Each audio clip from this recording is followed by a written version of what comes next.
Hey, everybody. Welcome to the discussion on Twitter layoffs on Friday. Oh, sorry. Right. Wrong discussion. We're in the green room for DisrupTV. We won't go in there. But hey, welcome, everybody. We're going to do our quick introductions. I'm Ray. I'm here with my co-host, Vala, and our awesome producer, Elle. And going down the line in reverse order, Derek, where are you dialing in from and what are we talking about? We're going to talk about my new book, The Entrepreneurs, A History of Entrepreneurship. Very, very cool. Ajeet, where are you calling in from and what are we talking about today? I'm calling in from San Francisco Bay Area, and I'm going to chat a little bit about building products that people love. Passionate topic in the Valley. Brian, where are they calling in from, and what are we talking about? Brian Wong calling in from Palo Alto, California, and we're going to talk about the Tao of Alibaba. The Tao. All right. Well, with that, back to you, Elle. I guess we're ready to kick off. All right. 3, 2, 1.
Hello and welcome. Thank you for joining us on DisrupTV. My name is Vala Afshar. I'm the Chief Digital Evangelist at Salesforce and your co-host for the next hour.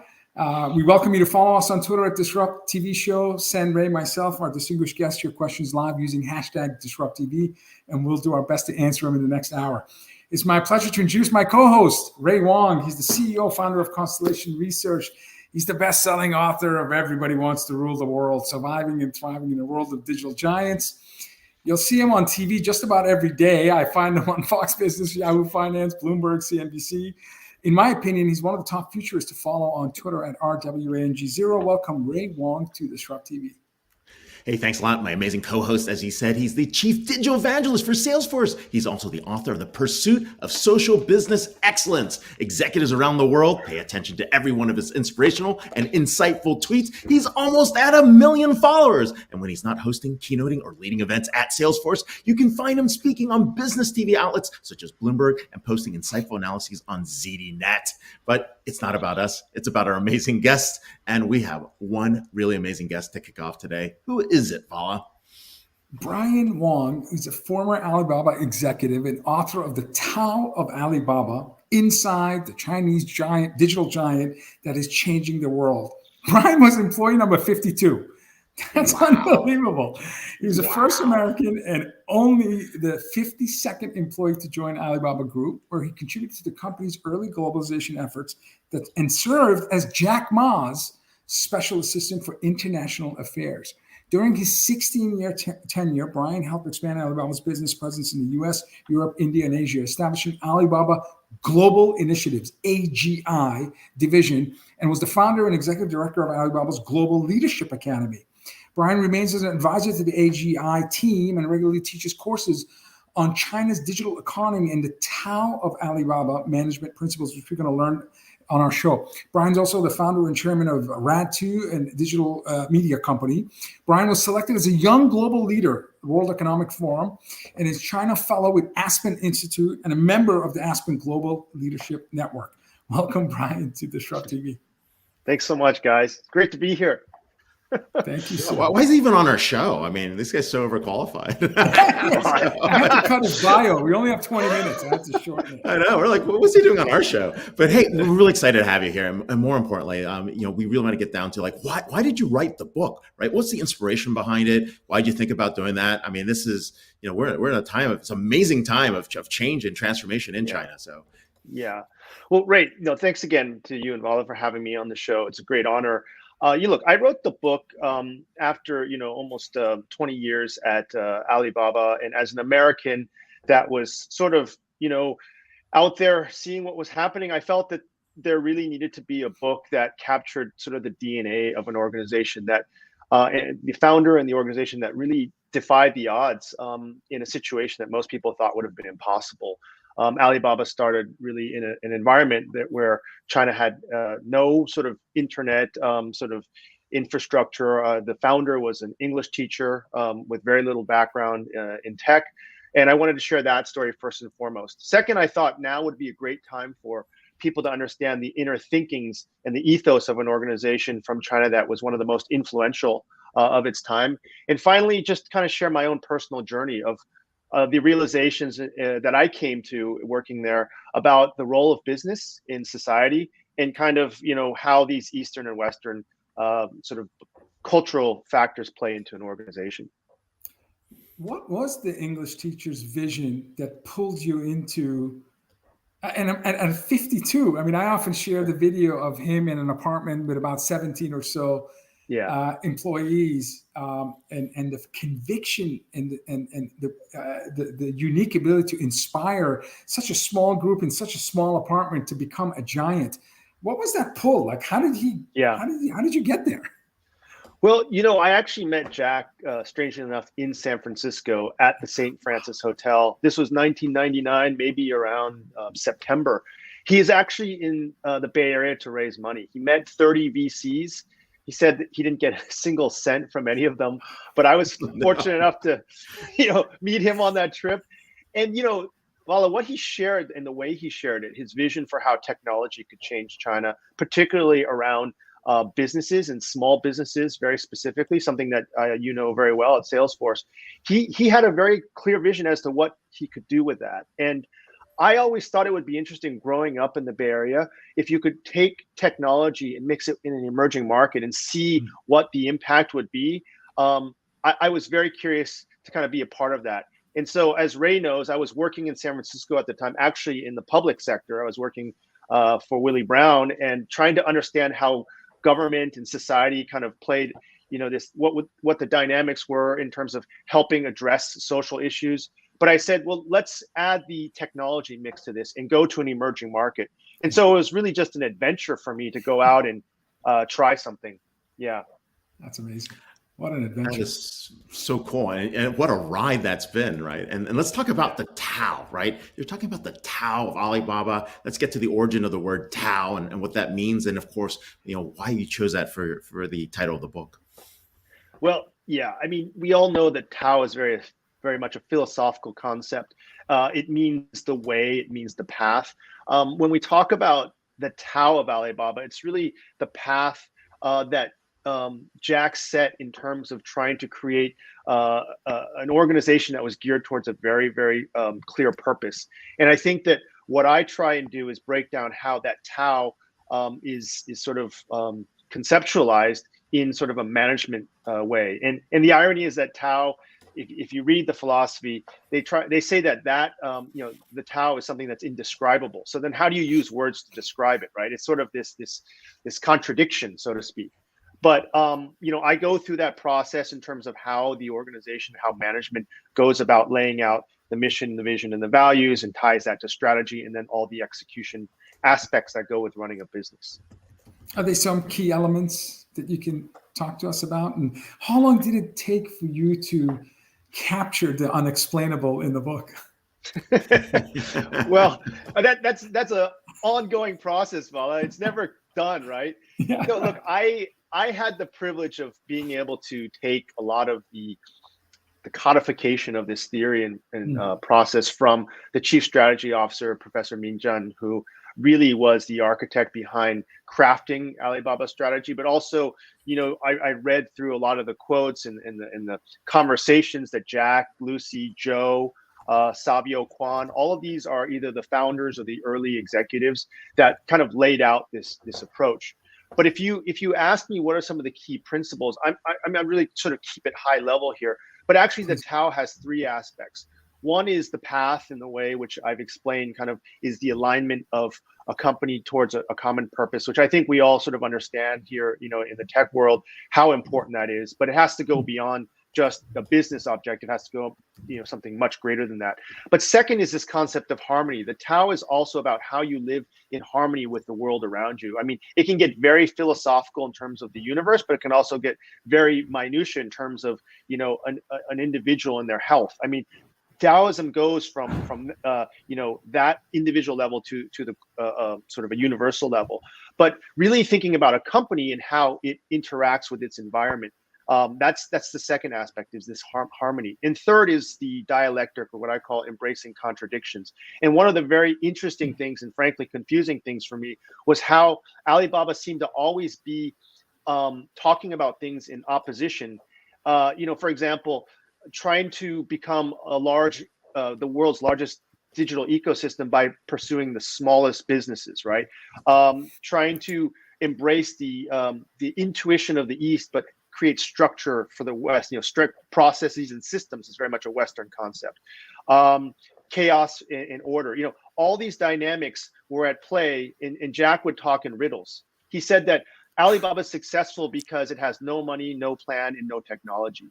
And when you hear that, you're like, this is absurd. But then you have to actually think about it, and you can deconstruct it, and then it starts to make sense. And the answer comes somewhere in between the two oppositions.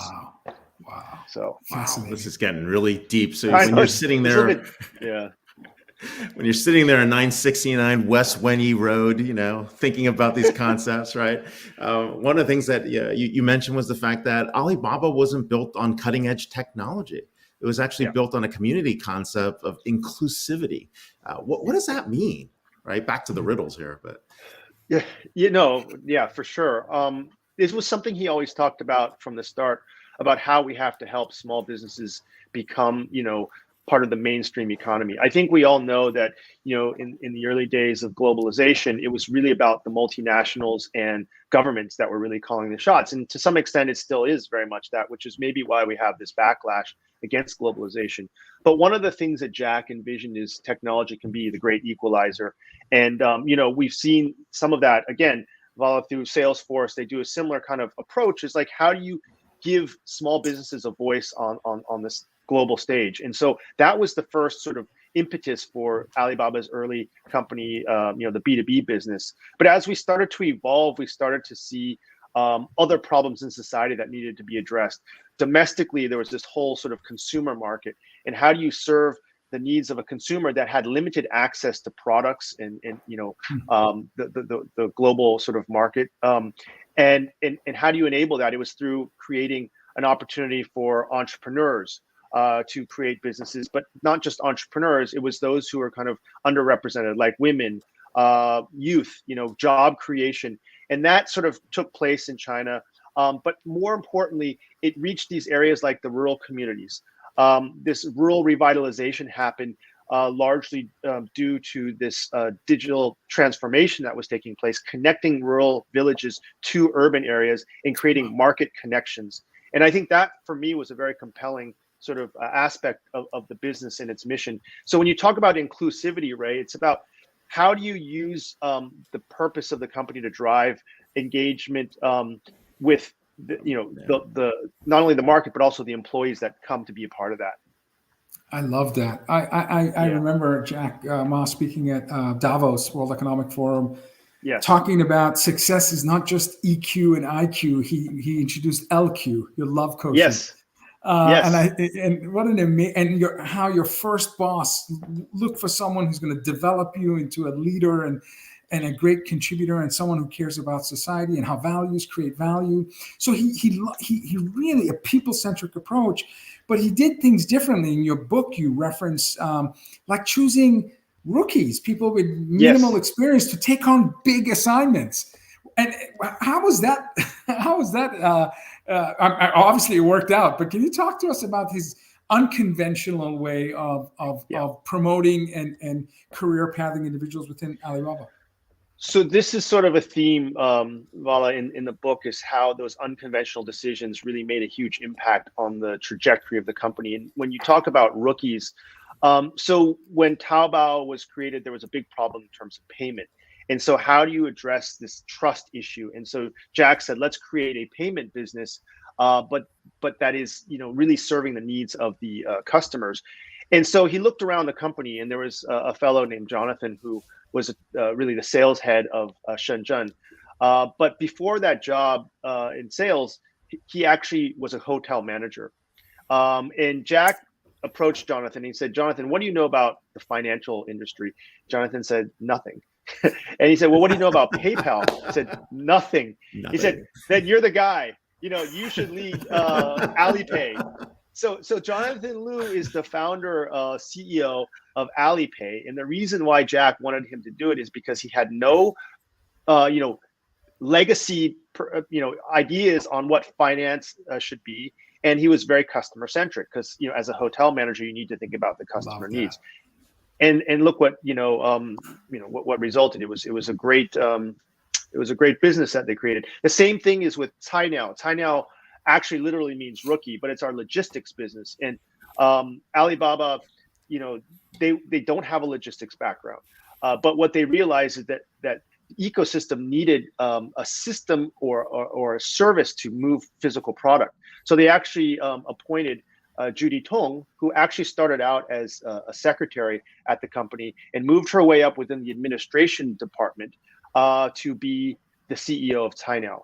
And again, the rationale, no logistics background, but she understood what businesses needed, understood how to organize things methodically. And that was critical for building a data platform to manage logistics companies. What a great lesson. My company founder always emphasizes a beginner's mindset approach to innovation. And like this is living that mantra because, as a hotel manager, obviously, how to delight stakeholders. So you'll figure out the payment stuff because the most important part is how to create a memorable experience. That's tremendous. Really, you're tremendous. part of that too, Brian. I mean, you basically spent a lot of time in a whole bunch of different roles. I mean, you had the AGL Academy, right, and the AGI for the Global Initiative, and you were serving, working with Jack directly. So, I mean, tell us more about those two programs and kind of how you've maneuvered around them as well, because those were things that were just invented out of thin air as well. Yeah. So. Ray, like a lot of us, we like to be kind of in the creation part of a business. And, when I first joined the company, I was like a product manager for the international website. Then I, business development, marketing. I ended up leading the international business outside of China. I got to see amazing places like India, Turkey, Southeast Asia, and see how the internet was impacting all these small businesses. But the AGI and AGLA part of my time at Alibaba was really the capstone. It was really intended to take what we had done in the last almost 20 years and package that, codify it, and share it with the next generation. AGLA was really kind of trained Alibaba's future global leaders, and they were kind of young professionals who would come in and we'd kind of share with them the whole ethos of the business management theory, but also these things like mission, vision, and values, the stuff that we talk about all the time, but probably don't give enough attention to because we don't realize just how important they are in terms of the foundation of an organization. AGI was then taking that same sort of curriculum or content and then sharing that externally with entrepreneurs outside of China, in Southeast Asia, Africa, Latin America. And the reason, Ray, why I think this is so important and why it was so enjoyable for me is because you got to see how entrepreneurs and their own perceptions of what they can do were transformed just by coming to Alibaba and seeing as one example of the power of technology, but the fact that you didn't need to be a dropout from Harvard. You needed to be a dropout from Stanford in order to create world-changing businesses. And you know what they say, right? Opportunities are distributed equally. Talent is distributed equally, but opportunities are not, right? Yeah. And for me, this was really an ability to, create a catalyst to inspire these entrepreneurs to do something bigger than what they believe they could. That's amazing. Brian, my final question. We have lots of startup founders and executives of large companies, maybe early in their career with, again, incredible responsibilities ahead of them. What advice? What do you want them to take away when they read your book? Like, what's that one thing that you're hoping for that the readers of your book can walk away with to really help themselves, their families, colleagues, and society as a whole? Well, I think first and foremost is just understanding how it is so important to think of something bigger than just the business itself. And, I think Alibaba is clear evidence that no matter what the circumstances in the environment, and, China, when Alibaba started, had 8 million internet users. It was less than 1% of the internet sort of e-commerce, sales. And the per capita income was $800. Today they have over 1 billion internet users. It's over 52% of, the world's e-commerce. And it's about $10,000 per capita income. And so in Jack and his background being so humble and what it is, I think that entrepreneurs should just understand that if you can actually, what I say is Jack's greatest weakness was his greatest strength. Even though he didn't have something like a technology background, even though he didn't have this pedigree education, he was able to mobilize people around that greater mission and become the unifier, the connector to drive people towards that common purpose. So I think that's one of the big lessons I want to sort of emphasize. And then second is just be open to the idea that, you should be able to shift your mindset. Not, Western mindset is always looking for consistency, right? Whereas this Eastern mindset is about dialectics and coming to truth somewhere in between. And just try and take the time to understand how other sort of cultural perceptions can actually open your mind to the possibilities. I think that would also be one of the great lessons to take from this. Tremendous advice. We are here with Brian Wong, former Alibaba executive and author of The Tao of Alibaba, inside the Chinese digital giant that is changing the world. So, hey, thanks a lot for being here, and thanks, look guys. forward to catching up with you in person. Yeah. So. Okay. Thank you, Brian. Take care. That's awesome. Amazing experience, amazing time. So. Yeah, and we have an amazing next guest who's also an incredible builder, Ajeet Singh, co-founder, executive chairman at ThoughtSpot. Ajeet is the co-founder, executive chairman at ThoughtSpot, a company revolutionizing analytics and search and AI. Driven by his passion for creation, Ajeet has built two multi-billion-dollar technology companies from the ground up, ThoughtSpot and Nutanix. Prior to starting ThoughtSpot, he was the co-founder and chief product officer at Nutanix, the leader in the enterprise cloud industry, and the largest tech IPO in 2016, if you recall, Ray. You can follow Ajeet on Twitter, and obviously an early Twitter adopter because it's just Ajeet S, AJEETS. Welcome, Ajeet, to DisrupTV. Thank you, Vala and Ray, for having me. Ajeet, we're so happy to have you. I saw Diraj the other day at a school event for business and economics entrepreneurship. It was kind of fun talking to him, and it reminded me like, hey, where is Ajeet? And so, you're in the midst of doing something amazing here. You've been doing it for quite some time. It's really about great products and companies, and that's a huge opportunity. Why is it so important today, and what is that opportunity to actually build great products and companies that actually go out and build bigger and bigger things and experiences from there? What's changed? Yeah, I think this is a very, very special time to be building products. And the fundamental change that I see that has happened is that buying has become more value-driven and less relationship-driven, whether it is consumer world or enterprise. People really want to spend time with those products and spend their money on those products that deliver a lot of value to them, unlike 20 years ago when you could sell people based on the relationship and loyalty. If you see how products are consumed and used today, it's all subscription based. People are giving you judgment every month. If you're not continuously delivering value, then they'll kick you out. You're gone, yeah. You can no longer lock in the customers. So what this means is that if you build a great product, you have a very high chance of success, no matter where you come from. You could be at a big company, you could be doing a startup, you could be in US or Asia or anywhere in the world. It doesn't really matter. If you really understand your users, your customers, and deliver great experience for them, you have a much, much higher chances of success than just even 10 years ago. You're right. And the product is just the beginning, right? We sell a product, we then sell services on top of that. It suddenly becomes experiences, and we extend that out, and it becomes a series of outcomes that are built on top of those experiences, right? And it just continues along, especially in that subscription world. Yeah, certainly. If I look at the evolution of technology industry, the very, very first generation was all about, features and functionality. Do you have these features? And if you have the features, then people will buy it because there is not too much choice. But the next generation is all about experiences. I really think that technology industry has changed into providers of experiences. You can no longer just dish out a bunch of features and hope that people will use it, because customers have a lot of choices. And the bar is being set by some of the most loved consumer products, and that is actually creating a lot of challenges and opportunities for entrepreneurs that are building products for enterprises, because it's the same people that you're selling to. The person who's a mom at home and using Instagram to see what her daughter is posting is the same person who's using your analytics product. So you have to meet the same bar. I really think that today's product leaders have to have a lot more empathy for user experience, design, really understanding the day in life of a user. There is a lot that has changed, and it's very, very exciting times.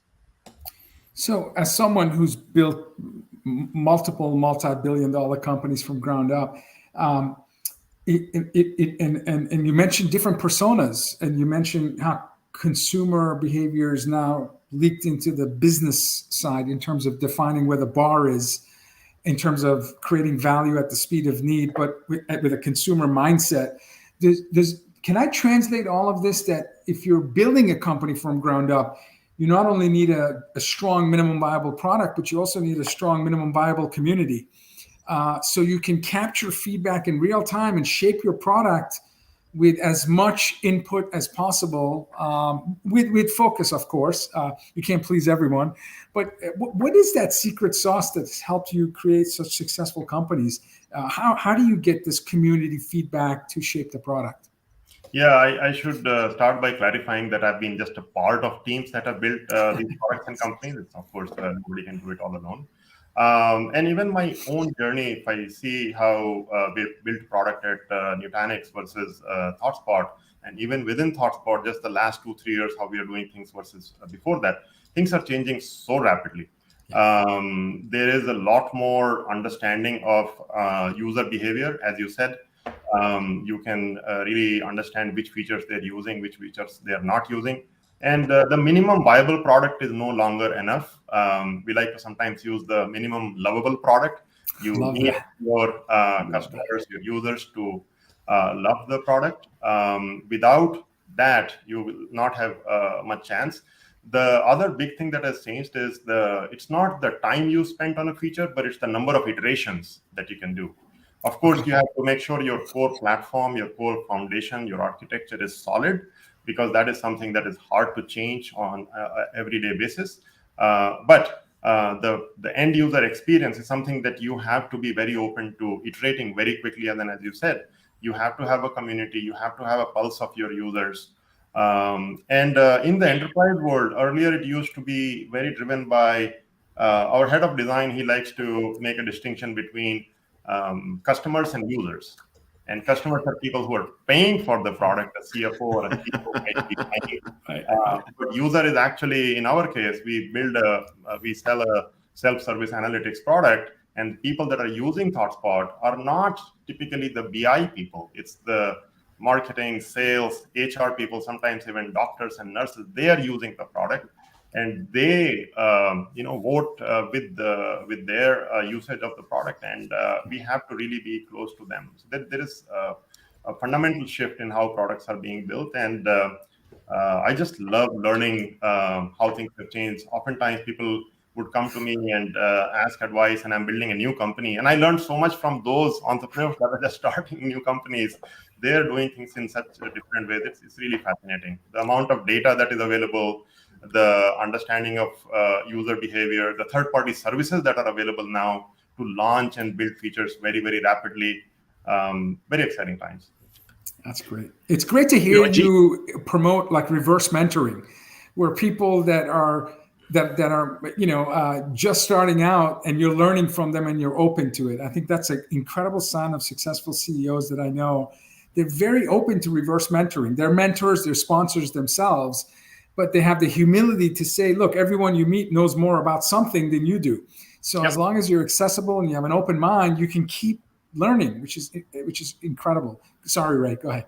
Sorry. Oh, no, it makes a lot of sense. And Ajeet, you touched upon this thing about like, you now know what features are being used or what's not being used. And that's really this whole influx of data, right, on what's happening. And the reason that an important modern data stack is there, right, is really about creating these new experiences. Talk about this transformations, like for some of your clients that have seen this, right, where you took something that was a static product and suddenly all these things and derivatives from, business models and monetization models kind of emerged from, that kind of transformation.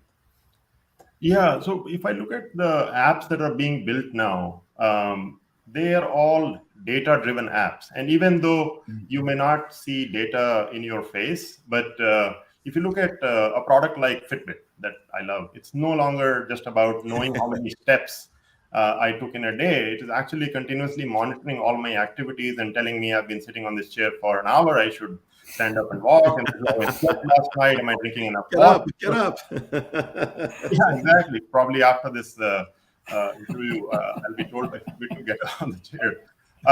So every app has become a data-driven app, and the modern data stack is presenting such an amazing opportunity to product builders to use data in very, very new ways that was just not possible. And it's no longer about taking a dashboard and plopping it into your app. Data has to be seamlessly melded into the experience. Sometimes we say data is the new UX. But data is not always in your face. So in our case, we have many customers that use ThoughtSpot in their own products. In fact, I really believe that in the next few years, the amount of data and insight consumption that will happen outside BI products will surpass what is happening inside. So at ThoughtSpot, we've taken a very strategic bet. We call it ThoughtSpot Everywhere, which allows our customers to take any service from ThoughtSpot, whether it is our search capabilities, our live and interactive charts, of course, dashboards, everything, and underlying insights that come out from our AI engine. They can seamlessly integrate this into their own products and deliver a very interactive experience to their end users. That's great. Our first guest, Brian Wong, wrote a book about Tao of Alibaba. What is the Tao of ThoughtSpot? Meaning, what's the philosophy that you champion in your company that other leaders can champion in order to build products that people love? Like, how do you approach this culture that says we're going to deliberately work as hard as possible to build products that people love? What's the mindset you need to achieve that? Yeah, I'm happy to share what we do. Of course, it may or may not be applicable to everyone. So we have this core product philosophy. I like to call it LIMO, L-I-M-O, less input, more output. What I mean by that is, data products, historically, analytics products have been very, very difficult to use. And you need to be a super expert to get value from data. Companies are generating a lot of data, and with the cloud, you can store lots and lots of data cheaper, faster, better. You can do that. But how that data gets consumed by the end users, there is a lot of manual work that needs to be done in that process. You need to clean the data, do integration, do modeling, set up security, and then you're still talking about someone who tries to understand the business need, goes and spends weeks building a dashboard that gets seen once, and then you have suddenly 90,000 dashboards, out of which 95% have not been opened in the last 1 year. Our focus is to require less input from our users and deliver more value to them. And that's why we started with a search-based interface, which everybody understands how to use search. Our search is very unique because it is built for analytics, not for just finding some pictures and videos. But anyone can do that. Then the next generation we are working on, and we launched recently, we call it ThoughtSpot Monitor. That will allow you to monitor your business in a hands-free way. There are some specific things that everybody cares about. I, as a leader in our company, care about our customer satisfaction, the quality of product, of course, our sales and marketing efficiency, those kinds of things. I shouldn't have to log into a BI product every day to understand what is happening.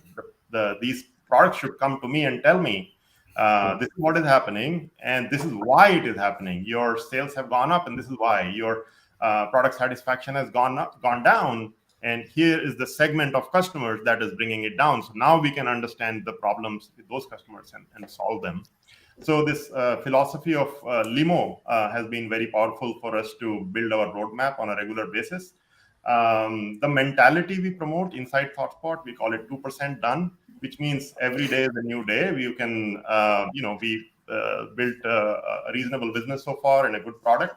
But the market we are in, it's massive, and the problems are growing faster than the solution. So we should never get attached too much to the past while we were very passionate while building it.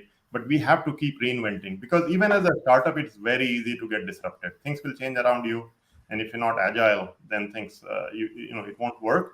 And last, the culture of the company, we describe it in 2 words. We call it selfless excellence. So we strive for excellence. We want to be the best team, best individuals, but we always do it in a selfless manner. We put our team ahead of ourselves. And sometimes these can come across as soft and fuzzy words, but if you talk to anyone in ThoughtSpot, you will see that this is actually what we do on a regular basis. Love that. Well, if I was talking to anyone at ThoughtSpot, I'd be remiss in asking you why our dashboard's dead. So go for it. All yours. Yeah. So look, dashboards are dead because they present a very static view of the business. And that was fine 15 years ago. But today, if you look at any industry, the decision cycles are shrinking. I like to say that we are in the era of mass scale micro decision making.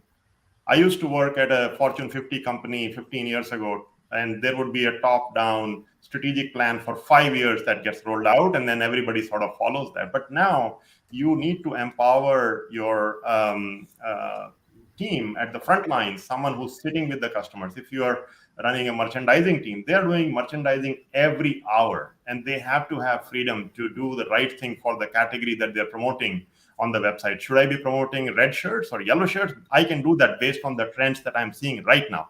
I can't look at a standard dashboard that was built by some chief merchant and do merchandising once in a month in a store. I decide what I promote. So things have changed.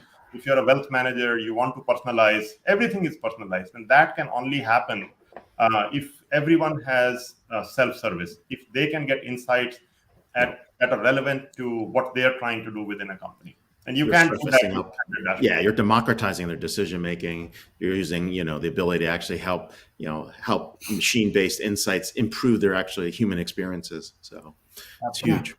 It's I mean, that's how you stay relevant. You have to be able to deliver value at the speed of need. So real-time insights to improve decision velocity, speed, and direction is critical. So how do you structure a team to be able to not only rapidly evolve, but also, help companies graduate from what you said, describing descriptive use of analytics to diagnostic use of analytics to predictive use of analytics, and then ultimately prescriptive, where, what can I do right now in real time to help, delight my stakeholders? How do you structure a team to do that?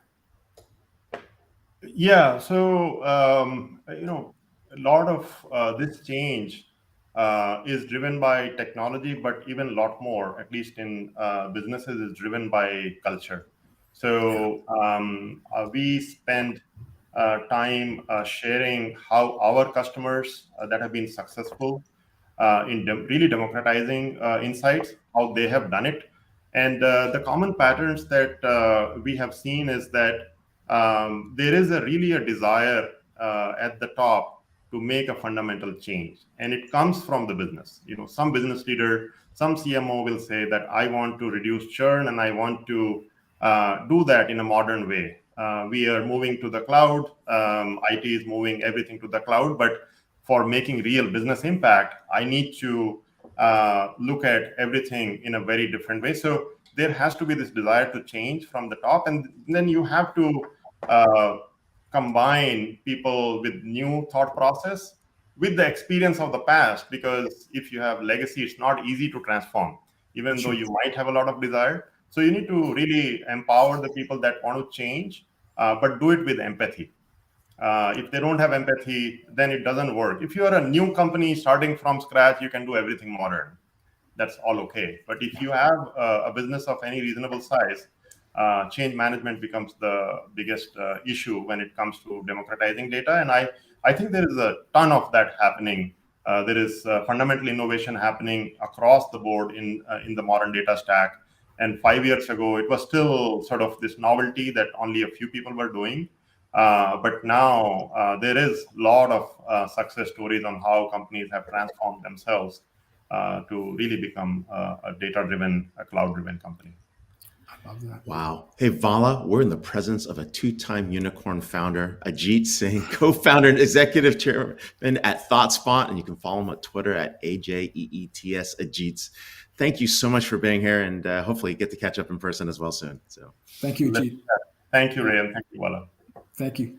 Incredible story. He graduated first in this class, super smart guy. And I just love the, when he says selfless, if you truly are selfless, you are more empathetic, you are more accessible, you are more generous, you are more mindful. Selfless, being selfless is a superpower. Speaking of superpower, this is the part, there's a World Series going on, so I apologize for the baseball analogy, but this is where we bring up the cleanup hitter, someone who's going to hit a grand slam and bring it all home for us, given the fact that our first two guests were exceptional entrepreneurs and we have an entrepreneur expert as our closing guest. Dr. Derek Lidow is author of The Entrepreneurs, The Relentless Quest for Value. Dr. Lidow is unique in having a successful career as a CEO of a global publicly traded semiconductor company, a founder and CEO of an innovative and valuable startup, and now a teacher and a scholar of entrepreneurship and innovation. Dr. Lidow is a professor of the practice at the Keller Center for Innovation and Engineering Education at Princeton University. He's the author of several books and hundreds of articles on innovation, entrepreneurship, and leadership. But his new book is called The Entrepreneurs, The Relentless Quest for Value. You can follow Dr. Lidow on Twitter at Derek Lidow, DerekLidow. Welcome, Dr. Lidow, to DisrupTV. Thank you so much for having me. Very exciting. Thank you, sir. Derek, we are so excited to have you. We just had all these entrepreneurs on, but more importantly, it's really the understanding of the history of entrepreneurs, and it's really at the heart of understanding what's going on. Too often we fail to think about the history, and it's the history that guides us to help us look back and reflect on what's been done, what's not been done. And you've done this really well in your new book here.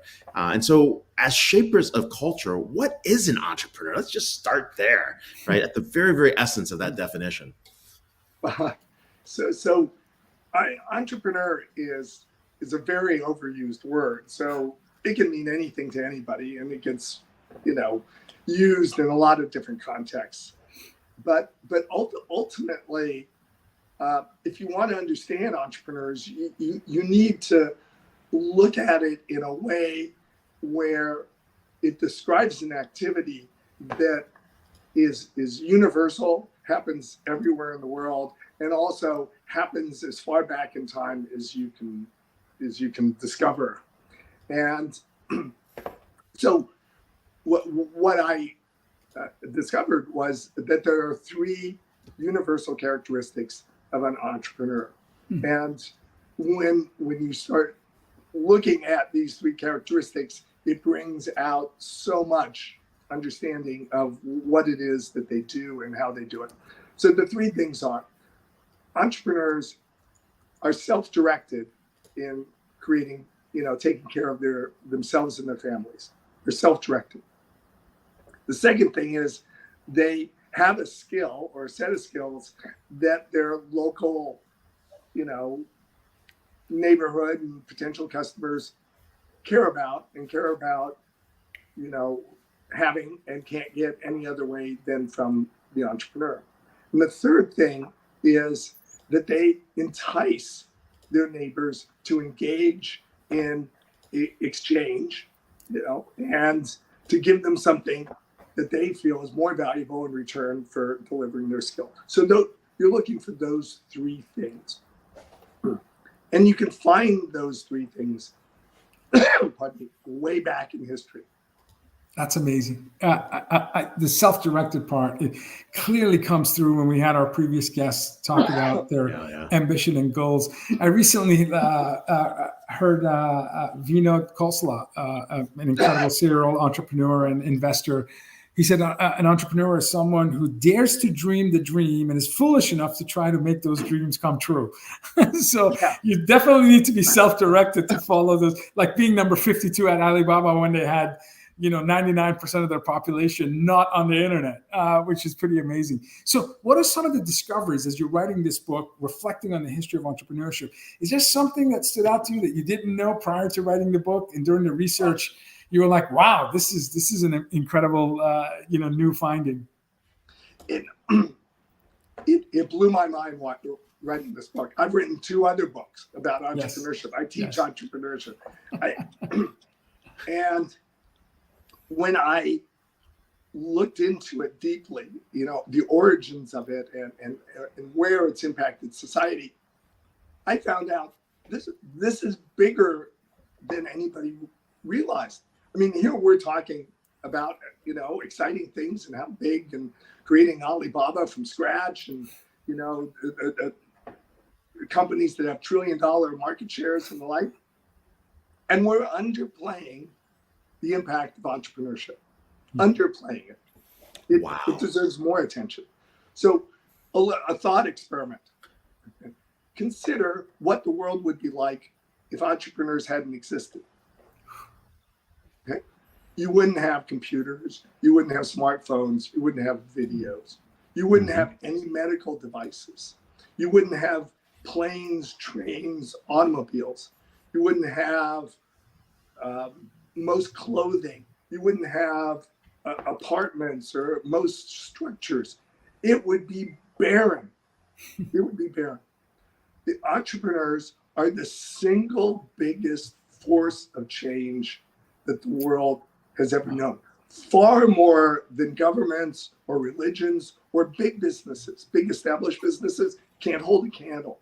It's the entrepreneurs that create the world as we know it. And we need to recognize that, and we need to understand what's going on here so that we can better entice entrepreneurs to do the things that we're going to need to survive as a society. That's amazing. So when you're at Princeton and you're lecturing and teaching about the importance of entrepreneurs, do you see the excitement in the eyes of your students? The next generation of Alibaba founders and ThoughtSpot founders. How are the students' behavior in the classroom changed in the years that you've been teaching entrepreneurship? I've been teaching for a dozen years now, a little over a dozen years, and the nature of the students has changed quite dramatically. Back then, 12 years ago, it was considered a cool thing. Okay, I'm cool. And I'm different. Today, it's something that almost all students consider very seriously as a career choice. But maybe not immediately upon graduation, but they're thinking about, okay, well, if I go do this and go do that, then I'll have experience enough to start something. So it has pervaded the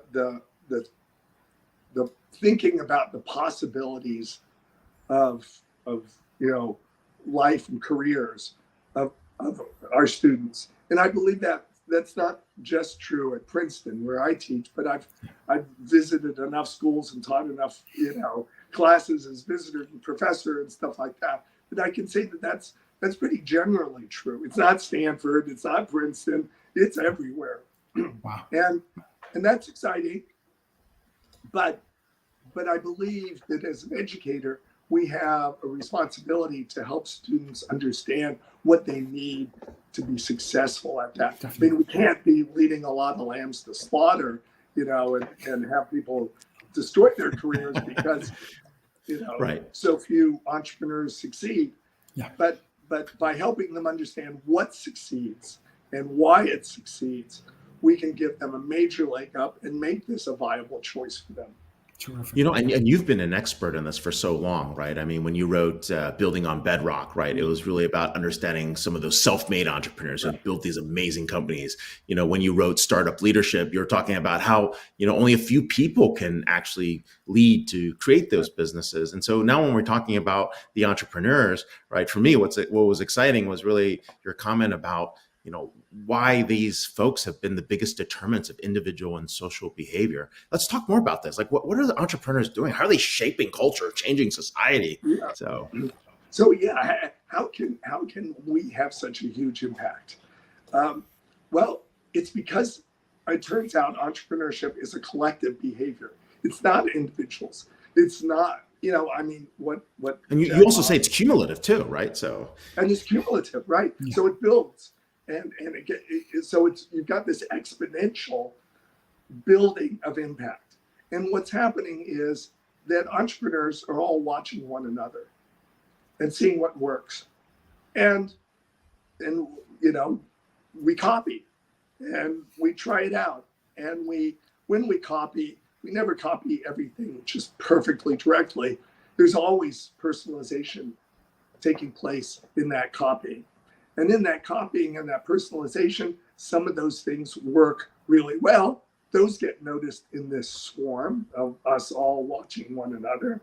And bingo, that now gets adopted, permeates the swarm, and is the new base upon which to grow even, you know, more innovations. And so it multiplies, and it multiplies very quickly, and it permeates with this, you know, watching one another and this swarming collective behavior of entrepreneurs.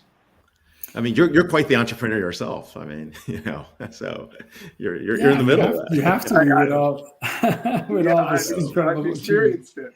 Yes, CEO of public company and founder of startups. Do we need more entrepreneurs in government? Do we need to be more deliberate in terms of who we elect into our government? Because I think you've noted that you know, no matter what form of government, it's just ineffective in terms of dealing with entrepreneurial unintended consequences.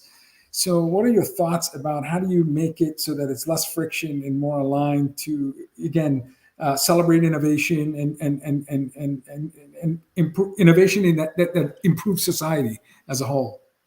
So, I think we would all benefit if there were many more entrepreneurs in government. Entrepreneurs understand one another. They're far more effective. And I give stories in the book about, you know, how much more effective entrepreneurs are at controlling, you know, what's okay and what's not okay. And the governments are take so long to understand what happened. And then they are very self-interested in not being heavy-handed or not regulating. They just have inexperience and bad experiences in regulating. So they try not to. And entrepreneurs, on the other hand, they get it. They know, you know, what you can say is out of bounds and what is okay. And if we did that, we'd have a lot less regulation, a lot more innovation. And that innovation would even be better targeted for the overall well-being of, you know, society and the planet and all of that. You know, and you also, one of the things that you're also spending some time talking about is really this notion of there's some hubris and hero worshiping going on with entrepreneurs. Why has this been misplaced? That's the other side of this whole notion, where we get these like stars. So, because it's the billion entrepreneurs that are on this planet that all are necessary to have this impact. And we need to appreciate all of them and for what they've done and what they contribute and what they will continue to contribute. And we need to make them feel better about that.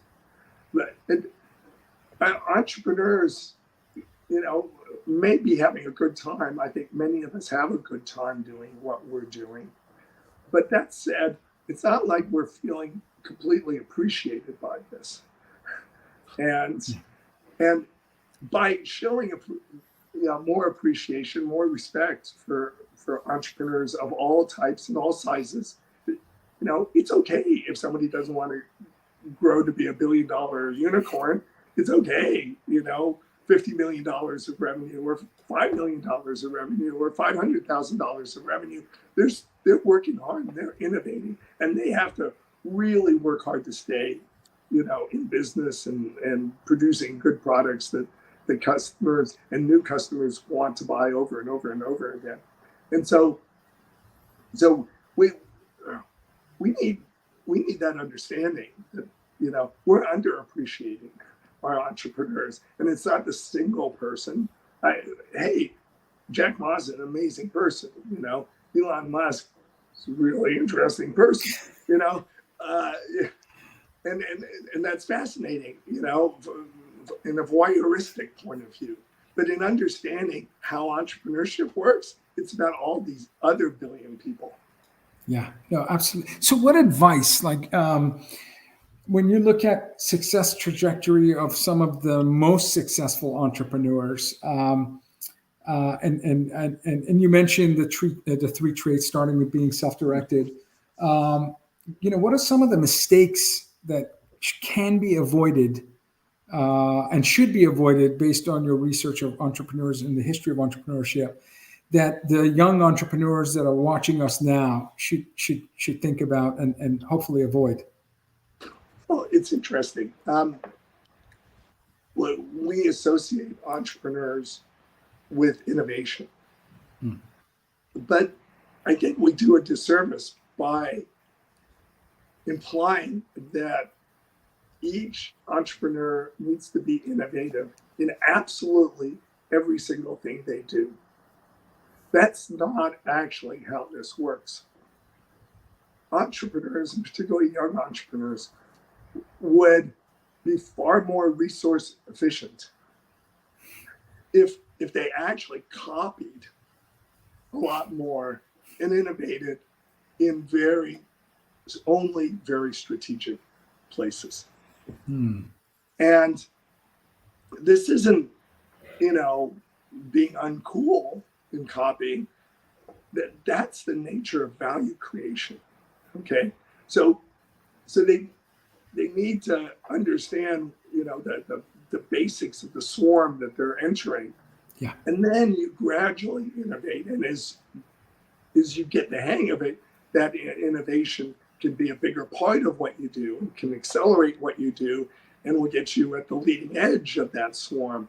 But, you're not going to get there from college all the way to the leading edge of the swarm at once. Don't try. You're going to fail. Yeah, no, that's great advice. Hey, listen, resourcefulness is very cool. So don't try to reinvent things that work. Add your own special sauce and be resourceful. Ray and we didn't launch. This isn't the first podcast in the software tech industry, but it happens to be the coolest. Exactly. We were pretty resourceful. Go ahead, Ray. No, I was just thinking, Derek, you've traveled around the world. You've seen this across different cultures. Is there a difference among cultures, how people look at entrepreneurship, or, those same folks are still there regardless of what the culture is or what the backgrounds? So what an entrepreneur is the same in all cultures. Okay, doesn't change. Doesn't matter what systems I'm in, if I'm in capitalism or I'm socialism, or if I'm in a different religion, none of that matters. Right, it doesn't matter. Now, each religion may have their spin on it, their explanation that we accept as being part of that religion, in Hindu and Christianity and Muslim, they all have their spin on it. Yep. But they all basically, want to encourage it as being a social good and try and dampen down the blatant profiteering type behaviors. But entrepreneurs are delivering essential things in every single culture. Every weekend in North Korea, thousands of entrepreneurs come out of their homes, set up in these pop-up, flea market type temporary. Oh, that's right. Yeah. And they sell everything. Yeah. They do. Yeah. Okay. There's no society ever, no autocrat ever has been able to, wipe out entrepreneurs, let alone even control them. Okay. It's the human spirit. Now, there's a quick question here from Angel Ortiz, basically asking, what do you do? What do you tell next generation of entrepreneurs? How do they take advantage of these uncertain times? Because we often talk about uncertain times are great places to do this. Well, they are, and start by understanding how you make other people happy. Yeah. Okay. Great And advice. use that as your starting point. Why? Because at the core of entrepreneurship, it's about this relationship where you're going to deliver happiness to another person, and they're gladly going to give you money in return. And so by starting at that core of how do I know how to make people happy, you're on solid ground. Always. That's a great North Star. Yeah, absolutely. Wow. We are here with Derek Lidow, author of The Entrepreneurs, The Relentless Quest for Value. And you can follow everything at Derek Lidow, Lidow, a 2-time best-selling author. And thank you so much for sharing with us. And Thank please you, get sir. his book. It's out on Amazon and ready to go. Thank you very much. Great summary, great recap of the importance of value creation, importance of improving the book is out society. November 15th. So please pre-order. That's what's Nice. going on. Great. Wow, we got them early. Breaking news We got 'em early. authors come on the show. Okay. Yeah. Next week is a special week for us, Ray, because next week is episode 300. We have spent 300 weeks delivering hopefully value on this little show of ours called DisrupTV. We have Grant Cohn, CMO of Pros, on the show. We have Christopher Frank, Paul Magoni, and Oded Netzer, authors of Decisions Over Decimals. And we might just leave a little bit of room for Ray and I to summarize not only this year, but the importance of the 300 milestone.